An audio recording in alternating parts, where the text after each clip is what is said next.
ప్రియమైన వాళ్ళారా, ప్రభువైన యేసుక్రీస్తు నామములో అందరికీ వందనాలు. మరి ఈ దినము మన యొక్క వాక్య ధ్యానం కొరకై సామెతల గ్రంథము మొదటి అధ్యాయములో నుంచి కొన్ని వచనాలు చదువుతానండి. సామెతల గ్రంథము మొదటి అధ్యాయము మొదటి వచనం నుంచి. దావీదు కుమారుడును ఇశ్రాయేలు రాజైన సొలొమోను సామెతలు. జ్ఞానమును ఉపదేశమును అభ్యసించుటకును, వివేక సల్లాపములు గ్రహించుటకును, నీతి న్యాయ యథార్థతలను అనుసరించుటకును, బుద్ధి కుశలతలు ఉపదేశం అందుటకును, జ్ఞానము లేని వారికి జ్ఞానము కలిగించుటకును, యవ్వనులకు తెలివి వివేచనకు పుట్టించుటకును తగిన సామెతలు. కాబట్టి సామెతల యొక్క ఉద్దేశాన్ని గురించి ఇక్కడ చెప్తున్నాడు. ఎందుకంటే సొలొమోను రాజు ఈ సామెతలు రాసినాడంటే దేవుడు సొలొమోను రాజుకు మరి ఆశీర్వదించి విశేష జ్ఞానం ఇచ్చాడు. విశేష జ్ఞానం ఆయన ఉంటే మరి జ్ఞానం కలిగిన వారు ఎవరు లేరు ఆ దినాల్లో అనేటువంటి కార్యాన్ని మనం చూస్తున్నాం. కాబట్టి తన జ్ఞానం ద్వారా అనేక ఉపదేశాలు మరి బోధించాలనే విషయంగా మరి సామెతల గ్రంథం రాస్తుంటున్నాడు. కాబట్టి ఈ సామెతల గ్రంథం ద్వారా ఏమొస్తుంది అంటున్నాడంటే తెలివి వివేచన పుట్టించుటకు సామెతలు. తెలివి వివేచనకు మనకు ఉపదేశించేటివిగా ఉంటున్నవి అనేటువంటిది.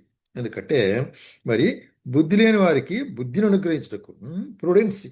బుద్ధి అంటే ఇక్కడ అంటే ఏంటి?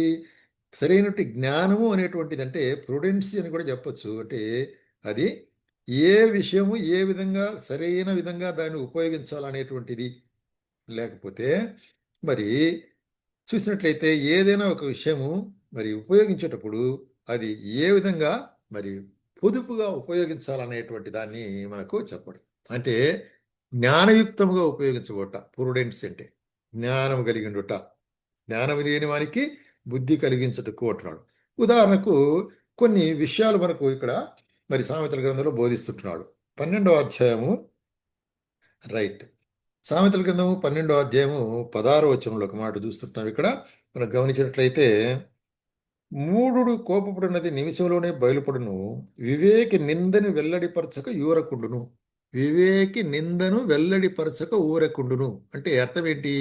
వివేకము కలిగిన వాడు ఎవరైనా అతని క్రిటిసైజ్ చేసినా నింద మోపినా కూడా వెంటనే దానికి తిరిగి జవాబు ఇవ్వకుండా తనలో తాను దాచుకునేవాడుకుంటున్నాడు. He will take it light అని కూడా చెప్పచ్చు. లేకపోతే హీ వుడ్ నాట్ అంటే వెంటనే దానికి బదులు పలికేవాడు కాదు. అది జ్ఞానం. మూడు అట్లా కాదంట. మూఢుడు వెంటనే కోప్పడి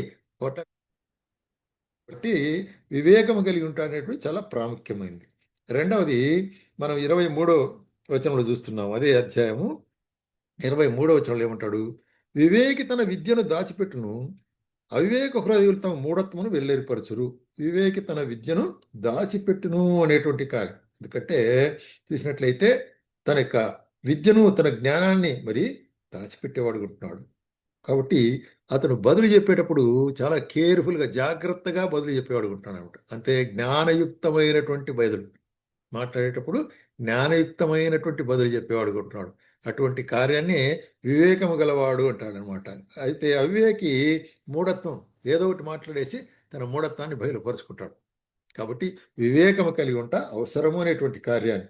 అట్లాగే 14వ అధ్యాయంలో 8వ వచనంలో ఏమంటున్నాడంటే ఇక్కడ రైట్ తన ప్రవర్తనను కనిపెట్టిండుట వివేకుల జ్ఞానమునకు లక్షణము.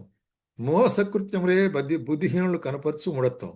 తన ప్రవర్తనను కనిపెట్టుకునిండుట అంటే మరి రాబో సమయంలో ఏదైతే జరగనున్నది అనే కార్యాన్ని కనిపెట్టుకునిండుట. He must wait for that అనేటువంటి కార్యం. కాబట్టి అటువంటి దాన్నే ఏమంటారు మరి ఇక్కడ చూసినట్లయితే జ్ఞానం అంటారనమాట. మూర్ఖులు అట్లా కాదు. మూర్ఖులు మరి బుద్ధిహీనులు మోసము మూఢత్వం కనపరుస్తారు.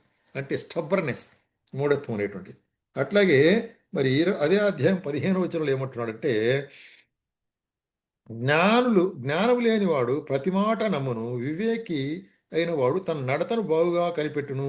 కాబట్టి ప్రతి మాట చెప్పిందే నమ్ముతారు. అంటే వీళ్ళు చెప్పినా నమ్ముతారు, వాళ్ళు చెప్పినా నమ్ముతారు. ఈ విధంగా రూమర్స్ అన్ని కూడా నమ్ముతారు జ్ఞానం లేని వాళ్ళు. అయితే జ్ఞానం ఉండేవాడు ఏం చేస్తాడు? దాన్ని యోచిస్తాడు. ఇది నిజమా? ఈ విధంగా ఉంటుందా? ఈ విధంగా ఉండదా? అనేటి కార్యాన్ని గురించి వివేచన శక్తి కలిగిన వాడు ఉంటాడు పురుడు. అంటే అది సరైన విధంగా దాన్ని వివేచించగలిగేటువంటి జ్ఞానం కలిగి ఉంటాడు అనేటువంటి కార్యాన్ని ఇక్కడ మనం చూస్తుంటున్నాం అన్నమాట. అట్లాగే 15వ అధ్యాయం 5వ వచనంలో మనం గమనించినట్లయితే మూఢుడు తన తండ్రి చే శిక్షను తిరస్కరించును, గద్దింపునకు లోబడివాడు బుద్ధిమంతుడుగును. గద్దింపునకు లోబడివాడు అంటే ఎవడైతే మరి గద్దించినప్పుడు దాని హెచ్చరికగా తీసుకొని దాన్ని సరిచేటుగా తీసుకొని అంగీకరించేవాడు బుద్ధిమంతుడు. అట్లా లేకుంటే మూర్ఖుడు ఎట్లా అంటే గద్దిస్తే తిరుగుబాటు చేస్తాడు, తిరస్కారం చేస్తాడు, ఒప్పుకోడు. ఆ? మంచి సజెషన్స్ ఇచ్చినట్టయితే ఒప్పుకోడు. అయితే మరి గద్దించి మంచి కారణం చెప్పేటప్పుడు మరి జ్ఞానివంతుడైన వాడు దాన్ని స్వీకరిస్తాడు. అటువంటి విధంగా మరి స్వీకరించేటువంటి హృదయం. అట్లాగే పద్దెనిమిదో 18వ అధ్యాయం 15వ వచనంలో ఇంకో మాట మనం చూస్తుంటాం చూడండి. 18వ అధ్యాయం 15వ వచనంలో మనం గమనించినట్లయితే రైట్. 18వ 15వ వచనం. ఎస్. జ్ఞానుల చెవి తెలివిని వెదకును, వివేకము గల మనస్సు తెలివిని సంపాదించును. జ్ఞానుల తెలివి వివేచనను వెదకును. కాబట్టి ఈ will be always acquiring knowledge. జ్ఞానం కలిగిన వాడు నాకు ఇంకా తెలుసుకోవాలా ఇంకా తెలుసుకోవాలా అనేటువంటి అభిలాష కలిగిన వాడు అంటాడు. మరి జ్ఞానుడైన వాడు కొంచెం తెలుస్తానని నాకు అంతా తెలిసింది అనేటువంటి విధంగా బిహేవ్ చేస్తాడు అనమాట. కాబట్టి జ్ఞానం కలిగి ఉంటా చాలా ముఖ్యమైనది. ఎందుకంటే మనం నేర్చుకోవాల్సింది ఎంతో.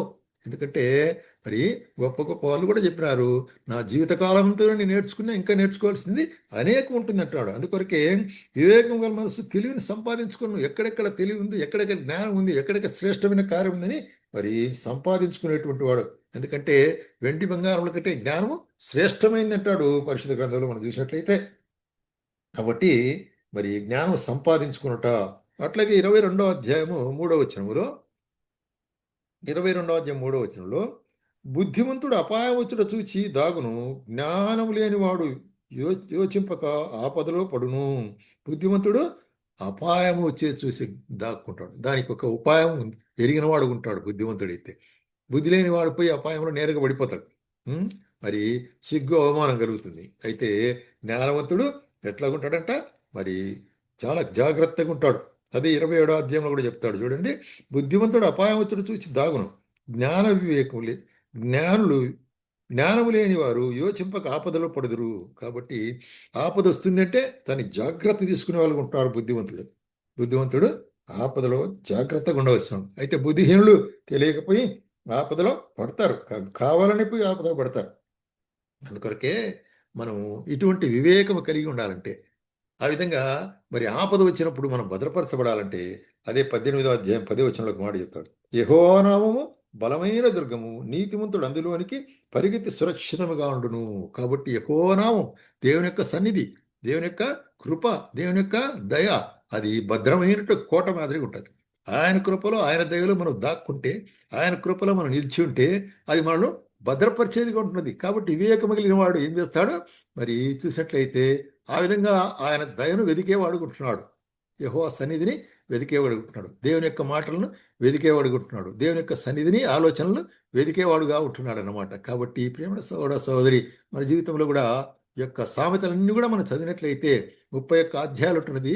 దినానికి ఒక అధ్యాయం మనం చదివినట్లయితే మరి నెలంతట్లో కూడా దాన్ని మరి దినదినం మనం ప్రవర్తించే విధానం ఎట్లా ఉండాలని మనకు ఎంతో జ్ఞానము బోధించేదిగా ఉంటుంది. కాబట్టే దేవుని జ్ఞానము సామెతల్లో సంక్షిప్తంగా రాయబడి ఉంటున్నది. కాబట్టి ఇవి మనకు జ్ఞానము బుద్ధి వివేకం కలిగించే మాటలుగా ఉంటున్నామని మనం గుర్తించవలసి వారు ఉంటున్నాం.